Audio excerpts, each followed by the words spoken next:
জীবনধারা একটা আছে। আমরাও চাই যে এই প্রজন্ম যাতে আরও, বিশেষ করে আমাদের যে এখনকার বর্তমান যে প্রজন্মের যারা মানুষ রয়েছে, ছাত্রছাত্রী রয়েছে, আমরা ইন্টারনেটের যুগে যদিও এর ব্যবহার বিধি করতে পারি, কিন্তু আমরা কোনো ভালো কিছু নেব এবং নৈতিকতা নেব এবং আমাদের দেশের যে ইতিহাস ঐতিহ্য তারা জানবে, বই পড়বে, ভালোবাসবে।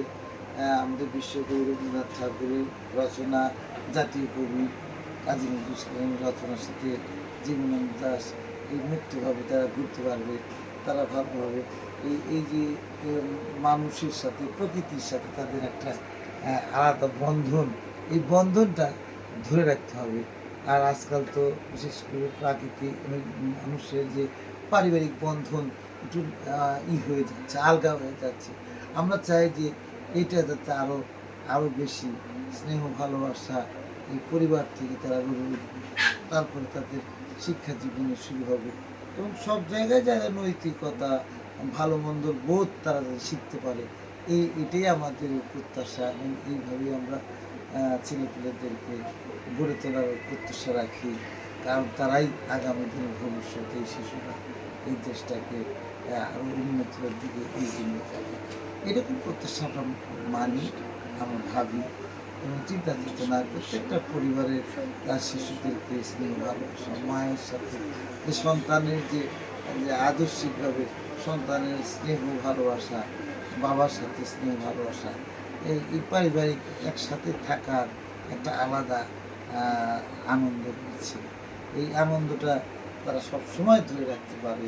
আমরা চাই যে তারা বিচ্ছিন্ন না হয় সমাজের যে এখন যে অবস্থা, ইয়ং জেনারেশনের যে সমস্ত প্রজন্ম তারা বিভিন্নভাবে কী করছে, নানানভাবে তারা খুব বিষয়গ্রস্ত হচ্ছে।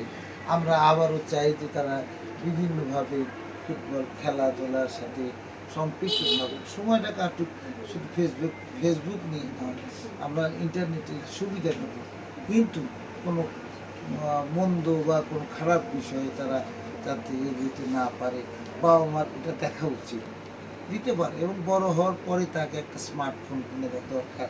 কিন্তু এত ছোটোতে অনেক শিশুদেরকে খেলার জন্য মা বাবাকে করে গেম খেলার জন্য এই যে আসক্ত হওয়া, এটাও আমরা চাই না।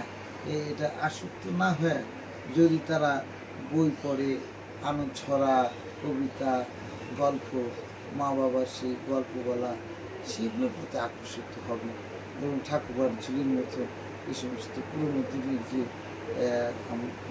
বইগুলো তারা পড়বে, জানবে এবং পৃথিবীকে তারা একটা স্বপ্ন দেখবে। প্রত্যেকটা মানুষের মধ্যে যেমন স্বপ্ন আছে, তেমনি এই শিশু, যে শিশু ছোট্ট শিশু, তাকে যেভাবে মাটি কাদার মতো তাকে গড়ে তোলা দরকার।